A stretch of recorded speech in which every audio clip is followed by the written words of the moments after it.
لا والله ما ينفع. امسكها طيب، امسكه طيب. انا هقول لك على حاجه، خلي معاك الموبايل ده لحد ما اجيب لك ال 100 والله ما جنيه ينفع. خلاص يا عم. انا خلاص والله ما ينفع. خلاص يا عم. لا خلاص خد اهو.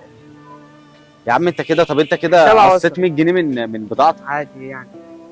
عادي ايه يعني يا صاحبي؟ عادي. انا هعوضها.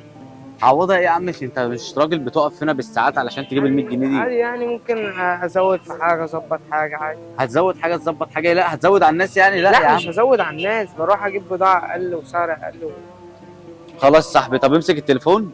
والله امسك. ما ينفع يا عم والله اسمع ما مني ينفع. بس. والله ما ينفع صدقني. انت اسمك ايه؟ ادم. ادم. عندك كام سنه يا ادم؟ عندي 15. 15 سنه. حبيبي يا ادم، انت راجل محترم يا ادم. ربنا يخليك. ماشي شكرا يا ادم. ماشي. رغم سنه الصغير فهو احسن من مليون راجل. وهنا انا لازم ارجع له اللعبه تاني واعرفه ان احنا بنصور، وهقول لكم عنوانه، يا ريت كلنا نروح نشتري منه. بقول لك ايه يا ادم؟ ايه يا باشا؟ بقول لك ايه،